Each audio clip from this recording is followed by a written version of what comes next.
Ayan. So, recording na tayo.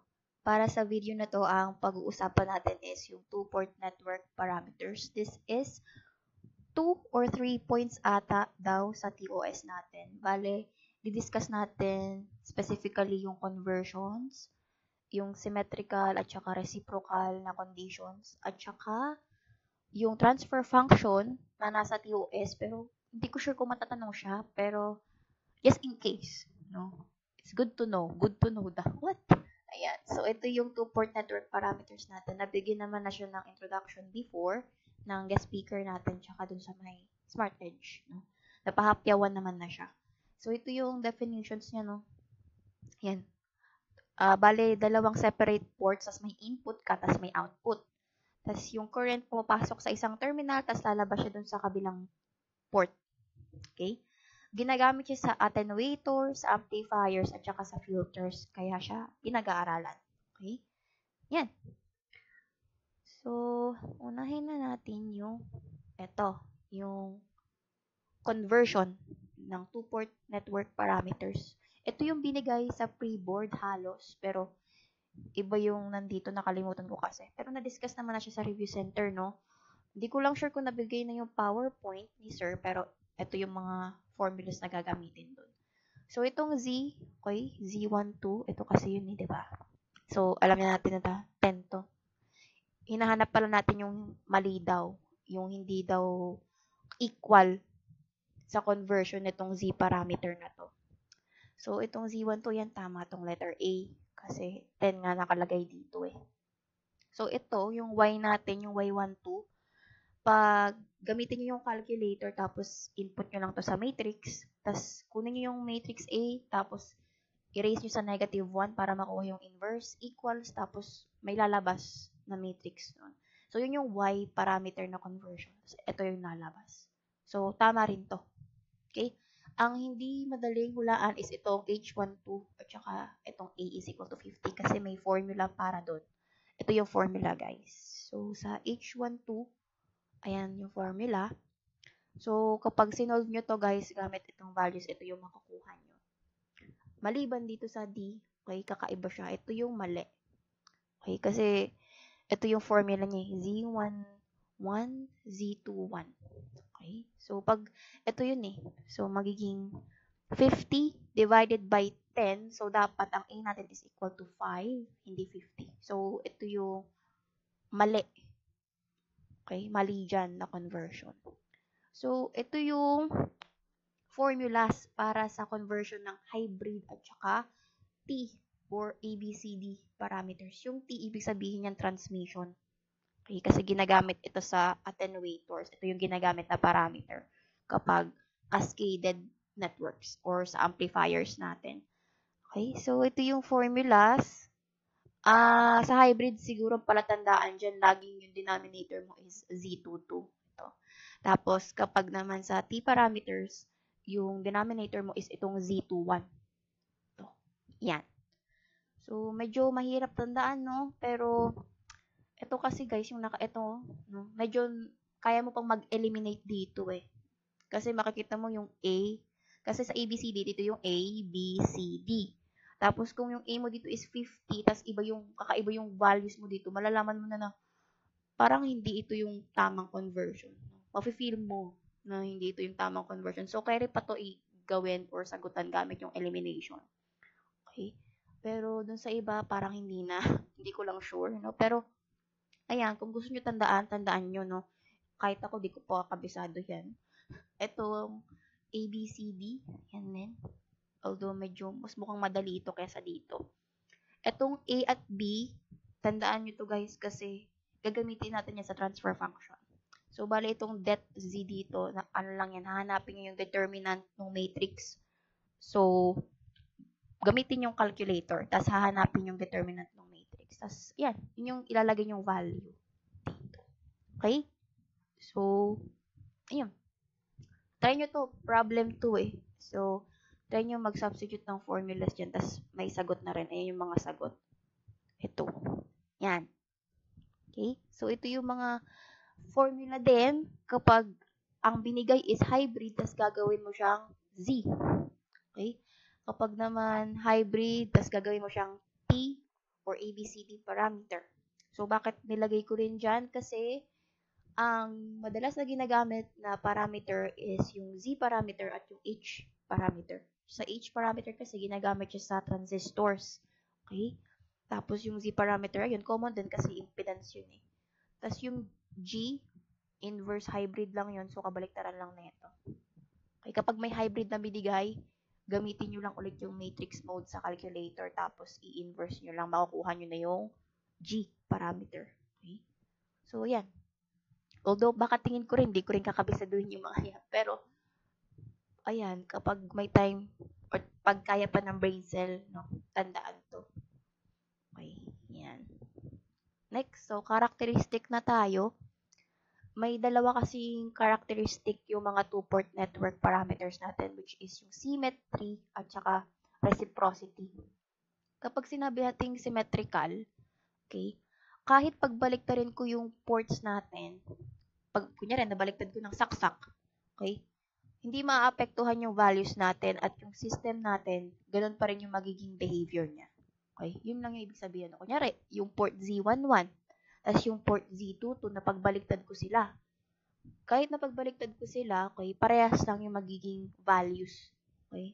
Parehas lang yung magiging behavior nung network natin. Okay, yung symmetry. Kapag naman reciprocity or reciprocal, yung two-port natin, ibig sabihin, parehas lang yung energy transfer sa either direction. So, kunyari, mapagbaliktad man to, ay itong dalawang to, Z12 at saka itong Z21, okay, parehas lang yung energy transfer nilang dalawa.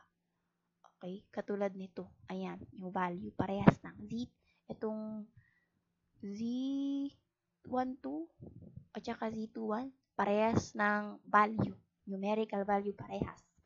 So, reciprocal yon, yung example natin kanina. So, ganun lang.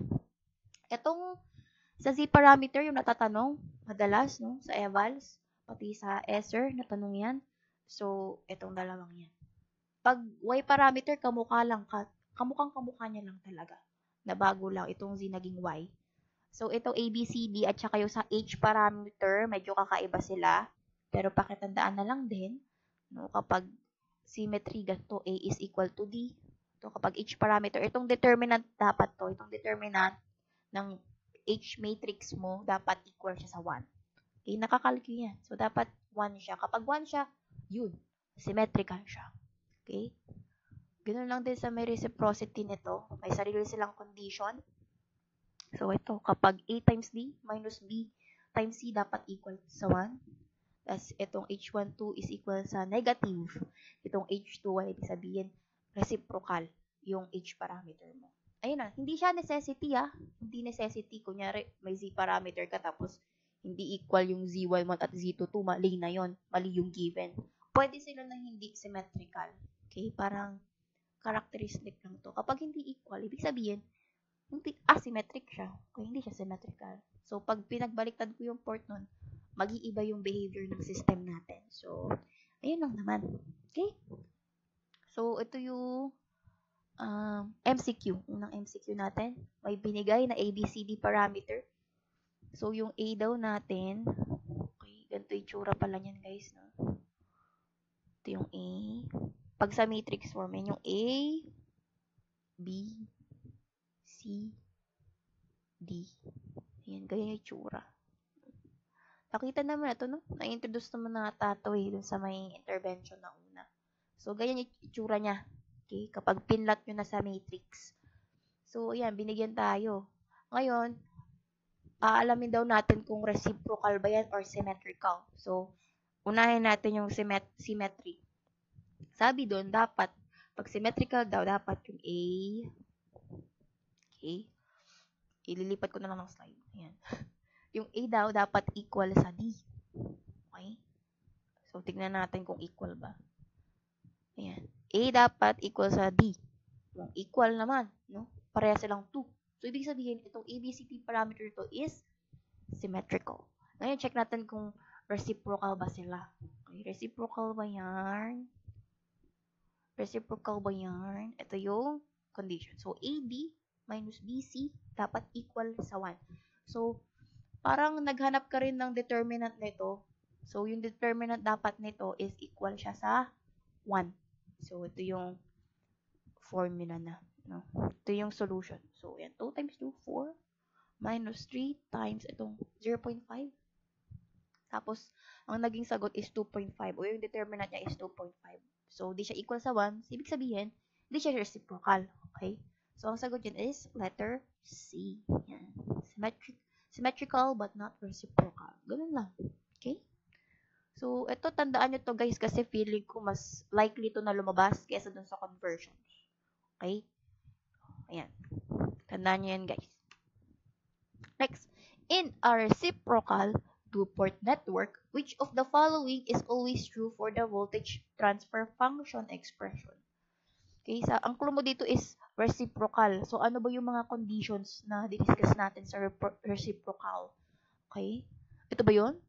Diba, ano to? Symmetry? Ito ba yun? So, ito yun, diba? Kasi, yan yung diniscuss natin letter B. So, kapag reciprocal, dapat ganito yung condition kapag ABCD parameter. So, hanapin nyo lang yung clue sa MCQs. Okay? Ayan. So, ito yung B. Next. For a lossless reciprocal network, the determinant of the ABCD matrix is always, ayan, dali lang yan guys. Okay? Always 1. Okay, lagi naman ganun no? Sa, kapag, symmetry, or reciprocity, puro 1 lang. No? Yung determinant mo lagi dapat 1. Okay, kahit sa each parameter, ganun 1 lang din. Wala namang 0 dito, di ba? Wala namang negative 1. So, yan, 1 lang yung sagot doon. Okay? Yan, 1. Next, ito na yung transfer function. So, yung transfer function natin, pwede siya sa ibang parameters, guys. Okay? Pero, mas madali kasi i-solve yung transfer function. Mas madaling tandaan din yung formula kapag ang gamit mo is ABCD or T parameter.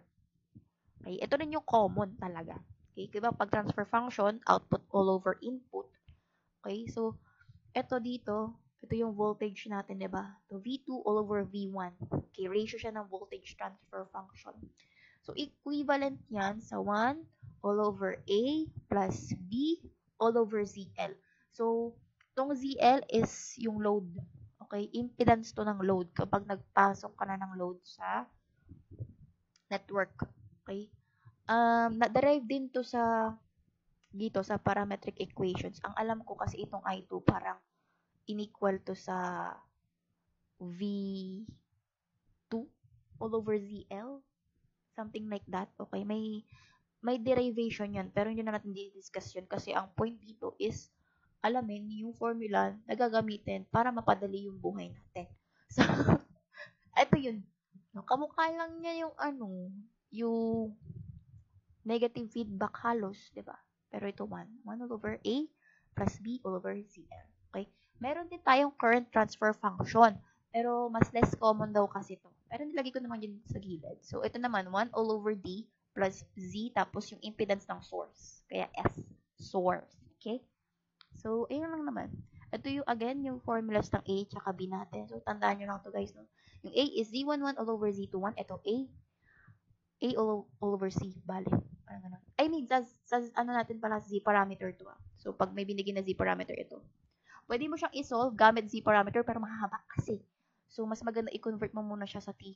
Sa may T parameter. Tama, ABCD parameter. Bago mo i-substitute dito sa given natin.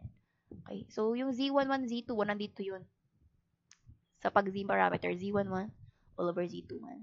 Kasi ito, hanapin yung determinant nga. Gamitin nyo lang yung calculator para mabilis. Tapos, all over Z21. Okay? Yun lang. Yun lang, guys. Okay. Ano na agad? MCQ. So, if a two-port network has A is equal to 2, B is equal to 4, and yung mga given, yung parang yung kanina, and is terminated with a load ZL is equal to 2, what is the transfer function V2 all over V1? So, ayan. Hindi ko na kayo binagyan ng time ulit. Sige. Solve nyo muna ng onte. No? Sabay ganun. Ayan. Sige. 1, 2, 3. Ayan. Mayroon na daw na solve. Ito yun, you guys. Well, plug in nyo lang yung sa formula natin. So, 1 all over 2 plus 4 all over 2. Ayan. 1/4 yung sagot.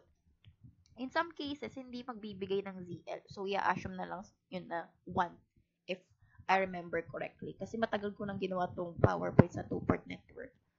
Pero, madalas kapag transfer function, nagbibigay ng ZL. Yan. Sa-substitute nyo lang. Okay? Ayan. Edge na yan. Kapag alam nyo to, tas di nila alam. 1 point. Yun. Next.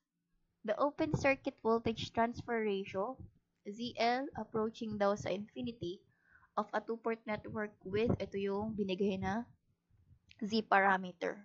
Okay, binigyan tayo ng Z parameter. Ito kasi binigyan na tayo. ABCD na agad siya. Dito kasi hindi. So, ire-recall mo pa kung paano kunin yung A at saka yung B. No? So, ito yun. Guys, ayan. Tapos ito. Yung formula natin para ma-derive natin yung A at saka B. Okay?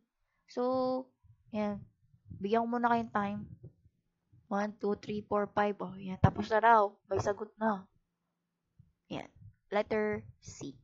Na-try ko to sa calculator. So, tama yan, guys. Tiwala lang. Try nyo na lang to. Wala tayong nakalagay dito na step-by-step solution. Wala tayong step by the step. So, i-substitute nyo. Lalabas naman yung sagot. Okay? Try nyo kasi para ma-practice. No? Para ma-practice. Ayan. Letter C. Next, ito yung mga descriptions natin. This is just parang recall na lang siya halos. No? Halos recall na lang. So, ito yung mga Z parameters. Ito yung Y. Okay? Itong dalawang to, ginagamit siya kapag yung circuit natin or yung two-port network is open or short. Ayan. Open circuit analysis. Ito naman short circuit analysis siya ginagamit. So, silang dalawa. Ayan. So, ayan o. Kapag Z11, ito, input siya. Kapag Z22, output. Ayan, output. Input, output. Tapos, ito yung reverse. Ito yung reverse, ito yung forward. Ganito lang yan, guys. Okay, yung palatandaan ko dito, ito lagi itong input. Yung Z11, laging input. Tapos, yung kasunod, laging reverse. Okay? Tapos ito, laging forward to. Tapos ito yung output mo. Yun lang naman. Okay? Tapos, since impedance to, edi impedance yung tinitignan dyan. Okay? Impedance. Tapos open to open. Okay? Laging open. Open. Pag Z parameter. Kapag Y parameter naman, okay? Daw. Ganun din. Okay? Ayan. Input to. Input. Reverse. Ayan o. Y12. Reverse. Forward. Tapos, output. Ganun lang din. Okay? Ito guys, no? Tandaan nyo to. Itong parameter na equation natin. Kasi yan, tinatanong talaga yan. Pero di ko nang didiscuss dito kasi. Na-discuss na siya eh. Okay, yung ito. Bale, para makuha mo yung V1, magiging, ayan. Tapos, i-distribute mo to dito. Ayan. Alam ko ganyan eh. Ganyan. Tapos, ito dito. Z2, I2. Ayan. Yun, tandaan nyo yun, guys. Tandaan nyo to. Ayan, yung matrix na yan. Kasi, magtatanong yan. Magbibigay ng value ng voltage 1, magbibigay ng Z parameter, tapos hahanapin yung I1 kunyari. Ganun. Okay? Alam nyo naman na yun. Tiwala ko sa inyo eh. Alam nyo na yun. Okay. So, pakatandaan to mga matrix. Pakatandaan yan. Okay? So, ito naman sa H. Okay? Kapag H halo, merong ano tayo. Ito yung transistor modeling natin. Ganun pa rin, no? Input to. Tapos, ito pa rin yung reverse. Okay? Tapos, ito pa rin yung forward. Ito pa rin yung output. Ganun din. Okay? Nag-iba lang yung ano, kasi dito impedance to. Nagalo-halo, impedance to. Reverse voltage, tapos forward current, tapos output, admittance. Dito, baliktad lang. Okay? Binaliktad lang yung itong mga parameter na to. Pero ganun pa rin. Ito, input, reverse. Ito kasi input impedance dito. So, dito naman, input admittance naman dito. Ito, reverse voltage dito. Ito naman, reverse current. No? Ito naman, G21, forward voltage naman to kasi dito, forward current. Okay, binaliktad lang siya. So, G22 mo, output impedance naman to. At ito kasi admittance. So, nagbaligtad lang sila. Kaya ginagamit siya sa transistors. Next, itong T parameters for cascaded networks to, no? Yung mga T matrices kasi nila nagmo-multiply. So, I'm assuming ginagamit siya talaga sa mga amplifiers. Okay? Yan. Sa attenuator din ata kasi may transmission eh. So, yan. Ayan. So, dito, medyo na iba na siya. Okay, medyo iba na rin siya dito. Hindi na siya katulad ng input, reverse, forward, output. Ano na siya? Forward voltage ratio. Palatan na dito voltage. Voltage, impedance, admittance, current. Okay? Voltage, impedance, admittance, current. Para tayong si Dora. Ayan. Yun lang guys. Okay? Itong dalawa, madali na tandaan. No? Halos parehas lang talaga sila na may input, reverse, forward, output. Okay, dito medyo na iba lang. Okay, voltage, impedance, admittance, current. Okay, yung applications, tandaan, maliban dito, okay, tandaan to, tapos tandaan to. Baka matanong yan. Okay, pero madali lang naman yun. Kunyari, sinabi transistor, boom, hybrid yan. Okay, yan. Next, eto na. In an H-parameter model, H21 represents, ano daw yung H21? Diba? H11, H12, H21, yung nasa baba dito. Ano daw yun? Sabi natin, H21. So, input impedance. Okay. Reverse. Ano to? Reverse. Tapos, forward. So, forward current yung sagot. Siya lang naman yung naiisa dito eh. Okay. Forward current yung sagot, diba? Sabi ko sa inyo, guys, tataan nyo lang yung ayan. So, ang sagot dito is letter C. Okay. Yung impedance at voltage lagi magkatabi dun kapag hybrid. Impedance, okay. Voltage, tas current dito, tas admittance dito. Okay. So, yan. Next. Wait lang. Iburahin ko lang to. Okay. Yarn. Next. Which parameter set is directly obtained from short circuit and open circuit test? Ano daw yan? Ano ba sinabi ko dito? Yan. Ito yung clue. Short circuit, open circuit. So, ano yan? Kapag open, di ba, ano to? Ano yan? Ano yan? Z. Z parameter. Kapag short, okay? Ano ba yung kabalagaran? Y. Di ba? Ang ano lang, ang clue rin dyan, guys, no? Kapag Z kasi open. Kapag inopen mo yung circuit, di ba? Parang infinite yung resistance mo. Infinite yung impedance, no? Kapag short, admittance kasi mas mataas yung current mo dito. Pag short, zero yung impedance mo. So, yun lang. Check lang natin no, kung tama yung pinagsasabi natin. Ayan. Open kapag Z parameter. Yung palatandaan din yun. No? Ayan. So, ang sagot yun, it is ito. Letter B. Oh, material science na. So, ipopost ko yung video. Stop ko. Para nakaseparate sila. Okay, pag may tanong about dito pa, no? Sabihin nyo lang, guys. Sabihin nyo lang. Okay? Tandaan nyo lang yung mga sinabi kong pag-focusan nyo. Para mabuhay tayong lahat sa two-port networks. Ayan.